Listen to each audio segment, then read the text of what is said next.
ಒಂದು ಸಂತೋಷ ಸುದ್ದಿ ತಂದಿನಿ. ಗಿರಿಜಾ, ಏನ್ ಮಾಡ್ತಾ ಇದ್ದೀಯ? ಬೇಗ ಬಾರೆ. ಯಾಕ್ರಿ ಒಂದ್ಸವನೆ ಕೂಗ್ತಾ ಇದ್ರಲ್ಲ, ಏನಿದು ಕೈಯಲ್ಲಿ ಪದಕ ಹಾರ ಹೂವಿನ ಶಾಲನ್ನು ಹಿಡ್ಕೊಂಡು ಬಂದಿದ್ರಲ್ಲ, ಏನ್ರಿ ಇದು ವಿಶೇಷ? ಗಿರಿಜಾ, ಇದು ಸಾರಿ ಹನುಮಂತಿಯವರ ಓಕಳಿಯ ನಿಮಿತ್ತವಾಗಿ ತೆರಬಂಡಿಯ ಸ್ಪರ್ಧೆಯನ್ನು ಇಟ್ಟಿದ್ದರು. ಅಲ್ಲಿ ನಮ್ಮ ಎತ್ತುಗಳು ಪ್ರಥಮ ಸ್ಥಾನವನ್ನು ಪಡೆದು ಬಂಗಾರದ ಪದಕ ಮತ್ತು ಶಾಲು ಸನ್ಮಾನ ಮಾಡಿ ಕಳಿಸಿದರು. ಗಿರಿಜಾ, ಒಳ್ಳೇದು ಆಯ್ತು ರೀ. ಆ ಮಾರುತೇಶ್ವರನ ಕೃಪೆ ನಮ್ಮ ಸಂಸಾರದ ಮೇಲೆ ಇದ್ದೇ ಇರುತ್ತದೆ ರೀ. ನಾನು ಪೂಜಿಸುವ ದೇವರು ಯಾವತ್ತು ನಮ್ಮ ಕೈ ಬಿಡುವುದಿಲ್ಲ ರೀ, ಕೈ ಬಿಡುವುದಿಲ್ಲ. ನೀ ಹೇಳುದು ಸತ್ಯ ಇದೆ ಗಿರಿಜಾ, ಸತ್ಯವಿದೆ. ಅಂದು ಹೇಳಿದೆಯಲ್ಲ, ಆ ದೇವರ ಕೃಪೆ ನಮ್ಮ ಮೇಲಿದ್ದರೆ ನಮ್ಮನ್ನು ಯಾರು ಏನು ಮಾಡಕ್ಕಾಗಲ್ಲ. ಗಿರಿಜಾ, ಯಾರು ಏನು ಮಾಡಕ್ಕಾಗಲ್ಲ. ಇರ್ಲಿ ನಡೀರಿ, ನೀವು ತುಂಬಾ ದಂತಿದ್ದೀರಾ. ಒಳಗಡೆ ಹೋಗಿ ಕೈಕಾಲುಗಳನ್ನು ತೊಳ್ಕೊಂಡು ಊಟ ಮಾಡುವಿರಂತೆ. ಗಿರಿಜಾ, ಬರೇ ಊಟ ಮಾಡಿದ್ರೆ ಮುಗೀತೆ, ಒಂದು ಹಾಡನ್ನು ಆಡಬಾರದೆ? ಬೇಕಾ ಗಿರಿಜಾ? ತೆರಬಂಡಿಯ ಸ್ಪರ್ಧೆಯಲ್ಲಿ ಪ್ರಥಮ ಸ್ಥಾನವನ್ನು ಪಡೆದುಕೊಂಡು ಬಂದಿದ್ದೇನೆ, ಮತ್ತೆ ಹಾಡಬೇಡ ಅಂದ್ರೆ ಹೆಂಗೆ ಗಿರಿಜಾ?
ತಮ್ಮ ಸೂರ್ಯಕುಮಾರ ಈ ಕಡೆಗೆ ಬರ್ತಾ ಇದ್ದನ್ರಿ.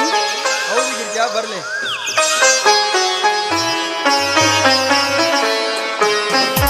ಅಣ್ಣ, ಅತ್ತಿಗೆ ನನಗೆ ಆಶೀರ್ವಾದ ಮಾಡಿ.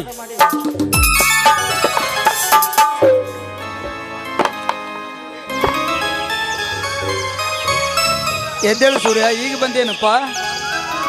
ಆರಾಮಿದ್ದೀನ. ನೀವು ಚೆನ್ನಾಗಿದ್ದೀರಾ ಅಣ್ಣ ಅತ್ತಿಗೆ? ನಾವು ಚೆನ್ನಾಗಿದ್ದೇವೆ. ಹೌದು ಸೂರ್ಯ, ನೀನು ಬೆಂಗಳೂರಿಗೆ ಕೆಲಸಕ್ಕಂತ ಹೋಗಿದ್ಯಲ್ಲ, ಏನಾಯಿತು ನಿನ್ನ ಕೆಲಸ? ಏನೆಂದು ಹೇಳಲಿ ಅಣ್ಣ, ಲಂಚ ಎಂಬುದು ಮಂಚ ಏರಿ ಶ್ರೀಮಂತರ ಕಾಲು ಕೆಳಗೆ ಕಸವಾಗಿದೆ. ಕೆಲಸ ಕೇಳಿ ಹೋದರೆ ಲಂಚ ಕೇಳುತ್ತಾರೆ. ಈ ಸಮಾಜದಲ್ಲಿ ನಮ್ಮಂತ ಬಡಪಾಯಿಗಳಿಗೆ ಕೆಲಸ ಸಿಗುವುದು ಅಸಾಧ್ಯವನ್ನ, ಅಸಾಧ್ಯ. ಹೋಗಲಿ ಬಿಡು ಸೂರ್ಯ, ಹೋಗಲಿ ಬಿಡು. ನೀನು ನಿನ್ನ ಧೈರ್ಯ ಕಳೆದುಕೊಳ್ಳಬೇಡ. ನೋಡು ತಮ್ಮ, ಇದೊಂದು ಕೆಲಸ ಸಿಗದಿದ್ದರೆ ಏನಾಯ್ತು, ಮುಂದೆ ಒಂದಿಲ್ಲ ಒಂದು ದಿನ ನಿನಗೆ ಕೆಲಸ ಸಿಕ್ಕೇ ಸಿಗುತ್ತದೆ. ನೋಡಪ್ಪ ಮೈದುನ, ನೀನು ಹೋದ ಕೆಲಸ ಏನಾಯ್ತು ಅಂತ ನನಗಾದ್ರೂ ಹೇಳ್ಬಾರ್ದಾ? ಆ ಮಾರುತೇಶ್ವರನ ಕೃಪಾ ನಮ್ಮ ಮೇಲಿದೆ. ಈ ಕೆಲಸ ಸಿಗುತ್ತದೆ. ಅಣ್ಣ, ಇದೇನನ್ನ ನಿನ್ನ ಕೈಯಲ್ಲಿರುವುದು? ಶಾಲಾ ಪದಕ ಇದೇನನ್ನ ವಿಶೇಷ? ನೋಡು ಸೂರ್ಯ, ನೀನು ಬಂದ ಸಂತೋಷದಲ್ಲಿ ನಾನು ವಿಷಯ ಹೇಳುವುದೇ ಮರೆತು ಬಿಟ್ಟಿದ್ದೆ. ನೋಡು ಲೇ ಸೂರ್ಯ, ಇದು ವರ್ಷ ಕೂಡ ನಮ್ಮ ಮಾರುತೇಶ್ವರ ಓಕಳಿಯ ನಿಮಿತ್ತವಾಗಿ ತೆರಬಂಡಿಯ ಸ್ಪರ್ಧೆಯನ್ನು ಏರ್ಪಡಿಸಿದರಪ್ಪ. ಆ ಸ್ಪರ್ಧೆಯಲ್ಲಿ ನಮ್ಮ ಎತ್ತುಗಳು ಪ್ರಥಮ ಸ್ಥಾನವನ್ನು ಪಡೆದು ಈ ಬಂಗಾರದ ಪದಕವನ್ನು ಕೊಟ್ಟು ನನಗೆ ಶಾಲ ಸನ್ಮಾನ ಮಾಡಿ ಕಳಿಸಿದರಪ್ಪ, ಶಾಲ ಸನ್ಮಾನ ಮಾಡಿ ಕಳಿಸಿದರು. ಅಣ್ಣ, ಹೋದ ವರ್ಷವೂ ನಮ್ಮ ಎತ್ತುಗಳು ಪ್ರಥಮ ಸ್ಥಾನ ಪಡೆದಿದ್ದವು. ಅದೇ ರೀತಿ ಈ ವರ್ಷವೂ ನಮ್ಮ ಎತ್ತುಗಳು ಪ್ರಥಮ ಸ್ಥಾನವನ್ನು ಪಡೆದಿದ್ದಾವೆ. ಹೀಗೆ ಆ ಮಾರುತೇಶ್ವರನ ಕೃಪಾ ನಮ್ಮ ಮೇಲೆ ಇರಲಿ ಅಣ್ಣ, ಇರಲಿ. ಇರ್ಲಿ ಬಿಡು ಮೈದುನ, ಹುಡ್ಸಿ ದೇವರು ಹುಲ್ಲಂತೂ ಮೇಸೋದಿಲ್ಲ. ಆ ಮಾರುತೇಶ್ವರ ಯಾವತ್ತೂ ನಮ್ಮ ಕೈ ಬಿಡೋದಿಲ್ಲಪ್ಪ, ಕೈ ಬಿಡೋದಿಲ್ಲ. ಹೊಟ್ಟೆ ಹಸ್ತಾ ಇದೆಯಲ್ಲೋ, ನಡ್ರಿ ಒಳಗೆ ಹೊಟ್ಟೆ ತುಂಬ ಊಟ ಮಾಡಕ್ಕೆ ತಮ್ಮ ಮೈದುನ. ಅತ್ತಿಗೆ, ಅರುಣ್ ಎಲ್ಲಿ ಕಾಣ್ತಾ ಇಲ್ಲವಲ್ಲ? ಅವರು ಅರುಣ ಕಾಲೇಜ್ ಕಡೆಗೆ ಹೋಗಿದ್ದಾನೆ. ಅವನು ಇಷ್ಟರಲ್ಲಿ ಬಂದ್ರು ಬರ್ಬಹುದಪ್ಪ. ಅತ್ತಿಗೆ, ಅರುಣ್ ಬಂದ ಮೇಲೆ ಇಬ್ಬರು ಎಲ್ಲರೂ ಸೇರಿಯೇ ಊಟ ಮಾಡೋಣ.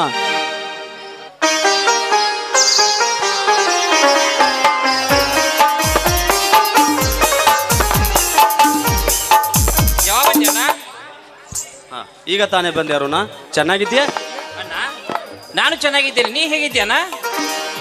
ನಾನು ಚೆನ್ನಾಗಿದ್ದೀನಪ್ಪ. ಅಣ್ಣ, ಇದೇನಣ್ಣ ನಿನ್ನ ಕೈಯಲ್ಲಿರುವುದು? ಬಾ ಅರುಣ. ನಮ್ಮ ಎತ್ತುಗಳು ತೆರಬಂಡಿ ಸ್ಪರ್ಧೆಯಲ್ಲಿ ಪ್ರಥಮ ಸ್ಥಾನ ಪಡೆದಿದ್ದೇವಂತೆ, ನಿಜವೇನಣ್ಣ? ಹೌದಪ್ಪ, ಹೌದು. ಇದು ಸಾರಿ ನಮ್ಮ ಎತ್ತುಗಳು ಪ್ರಥಮ ಸ್ಥಾನವನ್ನು ಪಡೆದು ಈ ಬಂಗಾರದ ಪದಕವನ್ನು ಕೊಟ್ಟು ನನಗೆ ಶಾಲ ಸನ್ಮಾನ ಮಾಡಿ ಕಳಿಸಿದರು ಅರುಣ, ಸನ್ಮಾನ ಮಾಡಿ ಕಳಿಸಿದರು. ಅಣ್ಣ, ಈ ಸಂತೋಷ ಸಮಯದಲ್ಲಿ ನನಗೆ ಏನಾದರೂ ಸ್ವೀಟ್ ಕೊಡುವಿರಾ? ನೋಡು ಅರುಣ, ನೋಡಪ್ಪ, ಅಡಿಗೆ ರೆಡಿಯಾಗಿದೆ. ಎಲ್ಲರೂ ಸೇರಿ ಹೊಟ್ಟೆ ತುಂಬ ಊಟ ಮಾಡುವಿರಂತೆ. ಅದು ಅಲ್ಲದೆ ನಿನಗೆ ಬೇಕಾದ್ರೆ ನೀನ್ ತಂದು ಪೇಡೆ ಇದೆಯಪ್ಪ. ಅತ್ತಿಗೆಮ್ಮ, ಊಟ ಆಮೇಲೆ ಮಾಡಿದ್ರೆ ಆಯ್ತು. ಮೊದಲು ನಿಮ್ಮ ಬಾಯಿಂದ ಬರುವ ಒಂದು ಸುಮಧುರ ಗೀತೆಯನ್ನು. ಹೌದು ಅತ್ತಿಗೆ, ತಮ್ಮ ಹೇಳಿದಾಗೆ. ಮನಿ ಮಂತ್ರಾಲಯ ಮನಸೇ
ಬನ್ರಪ್ಪ, ಈಗಲಾದ್ರೂ ಹೊಟ್ಟೆ ಹಸ್ತಿರ್ಬೇಕಲ್ಲ, ಹೊಟ್ಟೆ ತುಂಬ ಊಟ ಮಾಡುವಿರಂತೆ.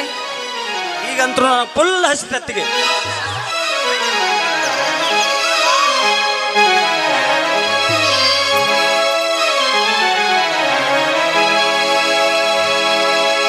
ಇಷ್ಟಗೇನರ ಜೀವನ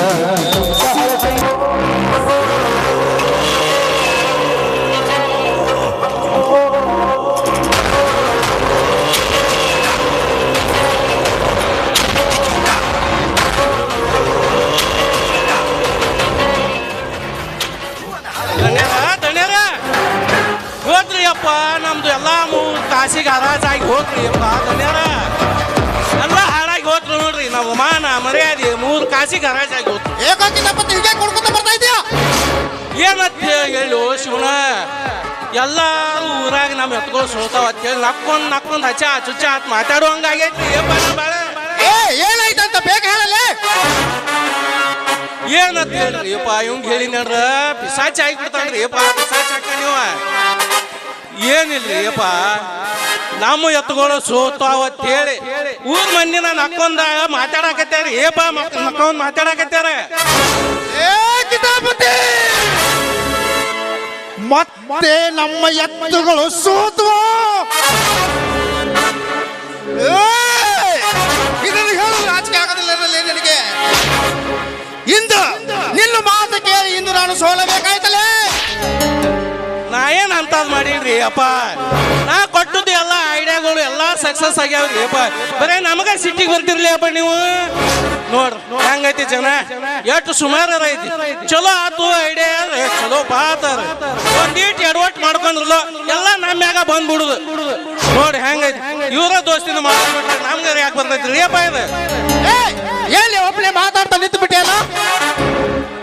ಏನಿಲ್ರಿ ಅಪ್ಪ, ಏನಿಲ್ರಿ, ನಾವು ಕೊಟ್ಟ ಐಡಿಯಾ ಇನ್ನೂ ತನಕ ಸಕ್ಸಸ್ ಆಗ್ಯಾವ್ರಿ. ನೀವು ಇಲ್ಲ ತನಾಕತ್ತೀರ, ಅದಕ್ಕೆ ನಾವು ಕಂಪ್ಯೂಟರ್ದಾಗ ಸರ್ಚ್ ಮಾಡಾಕತ್ತೀನ್ರಿ. ಹೋಗಲಿ ಬಿಡು ಕಿತಾಪತಿ, ಏನೋ ಸಿಟ್ಟಿನ ವೇಳೆಯಲ್ಲಿ ಅಂದಿರಬಹುದು, ಆದರೆ ಅದನ್ನೇ ಮನಸ್ಸಿಗೆ ಹಚ್ಚಿಕೊಳ್ಳಬೇಡ.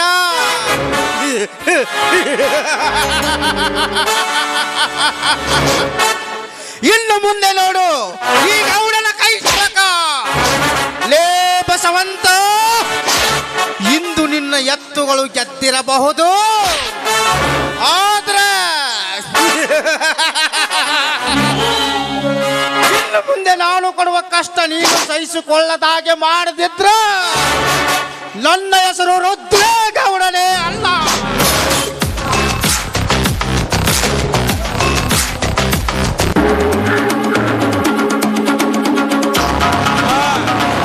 ಅಂದ್ರ ನೋಡ್ರಿ ಅಪ್ಪ ಧನ್ಯರ, ನಿಮ್ಮ ಪಾರ್ಟಿನ ಬರಾಕತ್ತೈತ್ರಿ.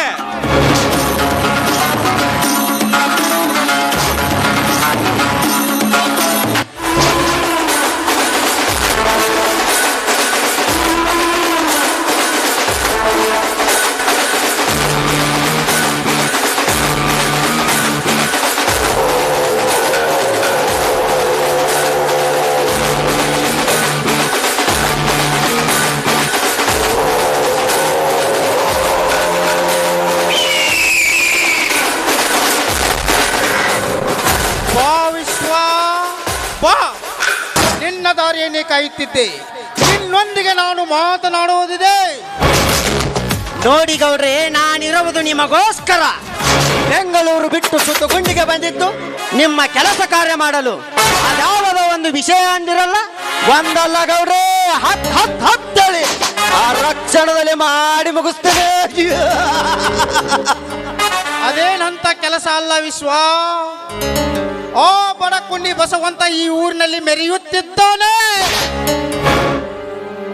ಅವನು ಈ ಊರಿನಲ್ಲಿ ಮೆರೆಯಬೇಕಾದರೆ ಒಂದು ಕಾರಣವಿದೆ. ಆ ಕಾರಣವೇನೆಂದ್ರ ಕಾರಣ ಅದ್ಯಾವ ಕಾರಣ ಹೇಳಿ ಗೌಡ್ರೆ? ಆರಕ್ಷಣದಲ್ಲಿ ಮುಗಿಸಿ ಬಿಡುವೆ. ಅಕ್ಕ ಬಸವಂತನಿಗೆ ಒಂದು ನೆಲೆ ಎಂದಿರಲ್ಲ, ಅದ್ಯಾವುದು ನನಗೆ ತಿಳಿಯಲಿಲ್ಲ. ಸ್ವಲ್ಪ ಬಿಡಿಸಿ ಹೇಳುವಿರ?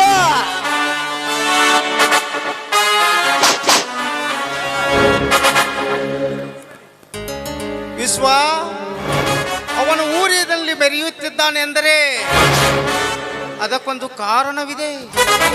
ಆ ಕಾರಣವೇನೆಂದ್ರೆ ಹೇಳಿ ಗೌಡ್ರೆ ಹೇಳಿ, ಪದೇ ಪದೇ ಕೇಳುವುದರಲ್ಲಿ ಅರ್ಥವಿಲ್ಲ. ಅದಾವ ಕಾರಣ ಅದಕ್ಕೆ ನಿಜವಾಗಲು ಒಂದು ಗತಿ ಕಾಣಿಸುತ್ತಾನೆ. ಮತ್ತೆ ಈ ವಿಶ್ವನಾಥನ ಕೈಯಲ್ಲಿ ಆಗಲಾರದು ಯಾವುದೂ ಇಲ್ಲ.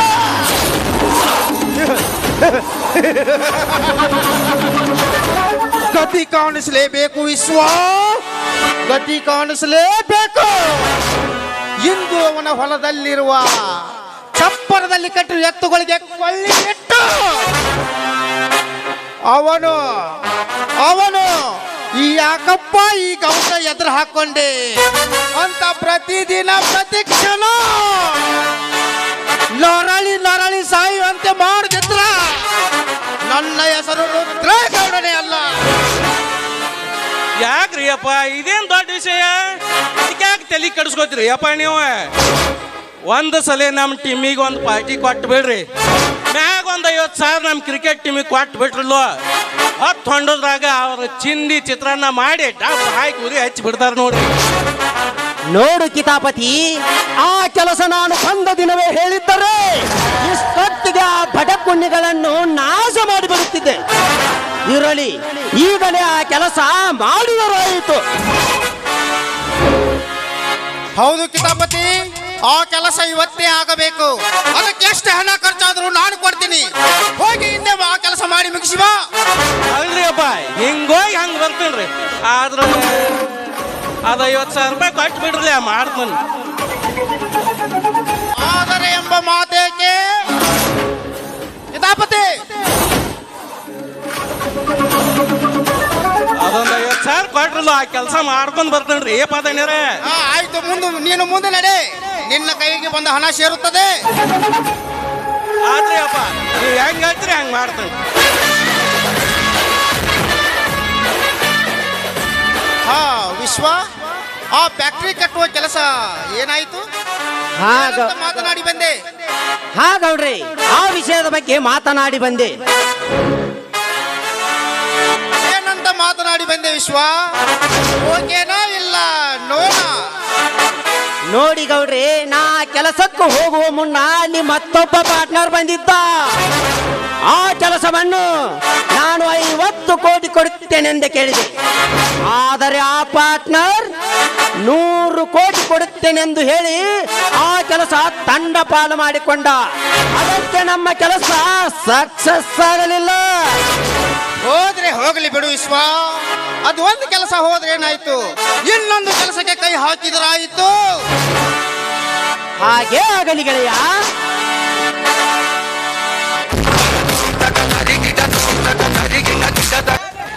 ಈ ವರ್ಷ ನಮ್ಮ ಕಾಲೇಜಿನಲ್ಲಿ 50,000 ಹಣ ಕಟ್ಟಿ ನನ್ನ ಹೆಸರನ್ನ ರಿಜಿಸ್ಟರ್ ಮಾಡಿದೆ. ಅದಕ್ಕೆ ನನಗೆ 50,000 ಹಣ ಕೊಡಲ್ಲ. ಏನಮ್ಮ, ಕೇವಲ 50,000 ಹಣಕ್ಕಾಗಿ ನೀನು ನನ್ನನ್ನು ಕೇಳಲು ಬಂದಿದೀಯಾ? ಇಡೀ ಆಸ್ತಿಯ ನಿನ್ನ ಹೆಸರಲ್ಲಿದೆ, ಕೇವಲ 50,000ಕ್ಕಾಗಿ ನನ್ನ ಕೇಳ್ತಾ ಇದ್ದೀಯಾ? ಚಿಕ್ಕ ವಯಸ್ಸಿನಲ್ಲಿ ತಂದೆ ತಾಯಿಯನ್ನು ಕಳೆದುಕೊಂಡು ತಬ್ಬಲಿ ಆದ ನನಗೆ ನೀನೇ ಸರ್ವಸ್ವವಾಗಿದ್ದೀಯಾ? ಹೀಗಿರುವಾಗ ಕೇವಲ 50,000 ಹಣಕ್ಕಾಗಿ ಈ ನಿನ್ನ ಅಣ್ಣನನ್ನು ಬೇರೆ ಬರ್ತಾರ ನೋಡಬೇಡ ತಂಗಿ. ಹಾಗೇನಿಲ್ಲ ಅಣ್ಣ, ಈ ನಮ್ಮ ಮನೆಯಲ್ಲಿ ಹಿರಿಯ ಮನುಷ್ಯ ಅಂದ್ರೆ ನೀನೆ. ನಿನಗೆ ಹೇಳಿದೆ ನಾನು ತೆಗೆದುಕೊಳ್ಳೋದಿಲ್ಲ. ಯಾಕಂದ್ರೆ ಇಲ್ಲಿಯವರೆಗೂ ನಾನು ಏನನ್ನ ಕೇಳದೆ ಇದ್ರು ನನಗೆಲ್ಲ ತಂದುಕೊಟ್ಟಿದ್ದೀಯ. ಅಂದಮೇಲೆ ಇನ್ನಾದ್ರೂ ನಿನಗೆ ಹೇಳಿ ನಿನ್ನ ಕೈಯಿಂದ ತೆಗೆದುಕೊಂಡು ಹೋಗ್ತೀನಿ ಅಂತ ಕೇಳಿದೆ ಅಷ್ಟೇ. ಹಾಗೆ ಆಗಲಮ್ಮ. ಕಿತಾಪತಿ, ಲೇ ಕಿತಾಪತಿ,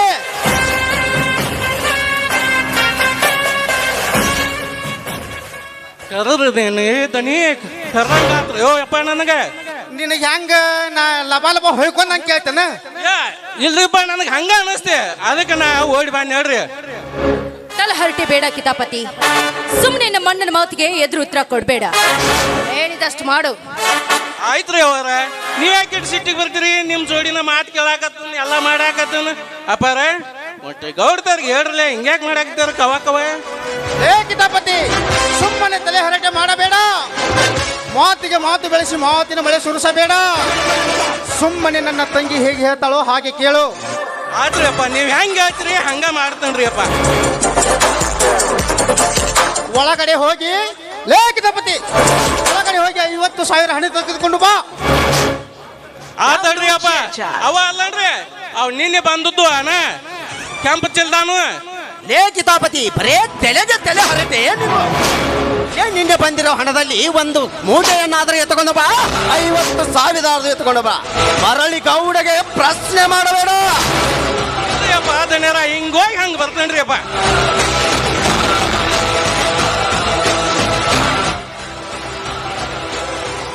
ನೋಡು ವಾಣೇಶ್ವರಿ, ನೀನು ಹಣ ತೆಗೆದುಕೊಂಡು ಕಾಲೇಜಿಗೆ ಹೋಗು. ಆಯ್ತು ಅಣ್ಣ, ನಾನು ಹಣ ತೆಗೆದುಕೊಂಡು ಕಾಲೇಜಿಗೆ ಹೋಗಿ ಬರ್ತೀನಿ. ಅಪ್ಪ ನೋಡಿ ಎಷ್ಟು ತೋರಿ ಗೌಡ್ರ. ನೋಡಮ್ಮ ತಂಗಿ, ಈ ಹಣ ತೆಗೆದುಕೊಂಡು ನೀನು ಒಬ್ಬಳೇ ಹೋಗೋದು ಕ್ಷೇಮವಲ್ಲ. ವಿಶ್ವ, ಇವಳನ್ನು ಕಾಲೇಜ್ವರೆಗೆ ಹೋಗಿ ಡ್ರಾಪ್ ಮಾಡಿ ಬಾ. ಆಯ್ತು ಗೌಡ್ರಿ. ನನಗೆ ಸ್ವಲ್ಪ ಹೊಲದಲ್ಲಿ ಕೆಲಸವಿದೆ, ನಾನು ಹೋಗುತ್ತೇನೆ. ಲೇ ಕಿತಾಪತಿ, ಬಾ ಹೋಗೋಣ.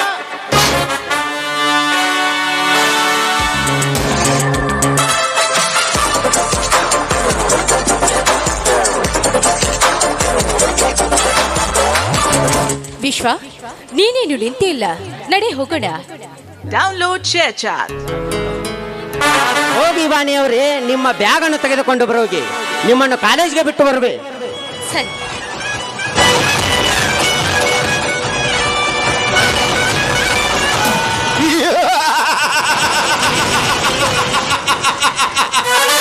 ವಾಣಿ, ನಾನು ನಿನ್ನನ್ನು ಬರೀ ಕಾಲೇಜಿನವರೆಗೆ ಮಾತ್ರ ಬಿಟ್ಟು ಬರುವೆ. ಮುಂದೊಂದು ದಿನ ನನ್ನ ಮಂಚದವರೆಗೆ ಕರೆದುಕೊಂಡು ಹೋಗುವೆ.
ಆಕಾಶವು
ನಾನು ಕಂಡಿದ್ದು ಕನಸ.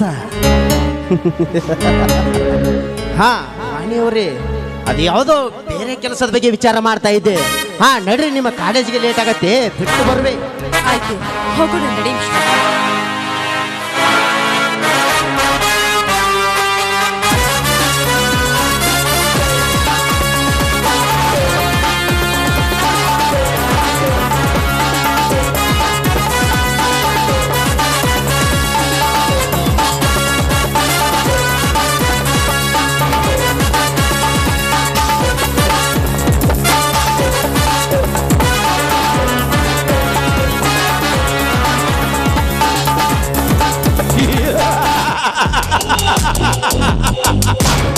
ನಾನು ಅಂದುಕೊಂಡಂತೆ ನನ್ನ ಕೆಲಸ ಒಂದೊಂದೇ ಸಲೀಸಾಗಿ ಸಾಗ್ತಾ ಇದ್ದಾವೆ. ವಾಣಿ, ನಾನು ಇಂದು ಕನಸ ಕಂಡೆ. ಅದೇ ಕನಸನ್ನು ನನಸು ಮಾಡಿ ನಿನ್ನ ಮಂಚದ ಮೇಲೆ ನಾ ಮಲಗದಿದ್ರ ನನ್ನ ಹೆಸರು ವಿಶ್ವದಲ್ಲಿ ಪ್ರಖ್ಯಾತಗೊಂಡ ವಿಶ್ವನಾಯಕನೇ ಅಲ್ಲ. ಗೌಡ, ಇನ್ನು ಮುಂದೆ ನೋಡು ಈ ವಿಶ್ವನಾಯಕನ ಕೈ ಚಳಕ.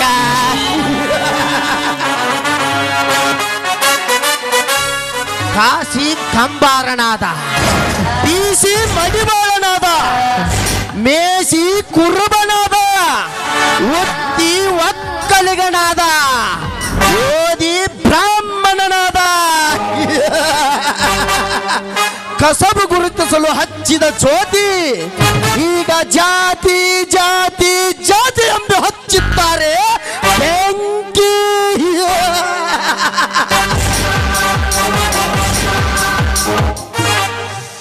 ಗಾಂಧೀಜಿ ಹೋರಾಡಿದ್ದು ಸ್ವಾತಂತ್ರ್ಯಕ್ಕಾಗಿ, ಆದ್ರೆ ನಾನು ಹೋರಾಡ್ತಾ ಇರೋದು ಆ ರುದ್ರೇಗೌಡನ ಆಸ್ತಿಗಾಗಿ, ವಾಣಿಶ್ರೀ ಯೌವನಕ್ಕಾಗಿ, ಅದ ನೋಟಿಗಾಗಿ, ಗಾಂಧಿ ಇರುವ ನೋಟಿಗಾಗಿ.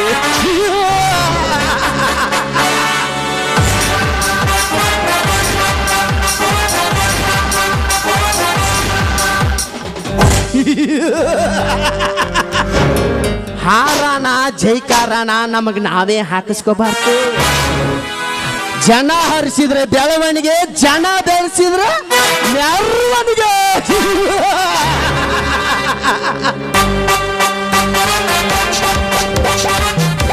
ಏ ತಮ್ಮ, ದೋಸ್ತಿ ಅಂತ ಬಂದ್ರೆ ನನ್ನ ಹೃದಯದಲ್ಲಿ ಗುಡಿ ಕಟ್ಟಿ ಪೂಜಿಸ್ತೀನಿ. ಪ್ರೀತಿ ಅಂತ ಬಂದ್ರೆ ತಾಜ್ ಮಹಲ್ ಕಟ್ಟಿಸ್ತೀನಿ.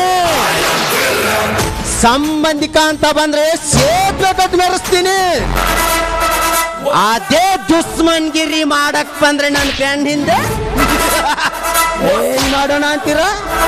ಸಮಾಧಿ ಕಟ್ಟೋಣ. ಹಾ ಬೇಡ ಬೇಡ.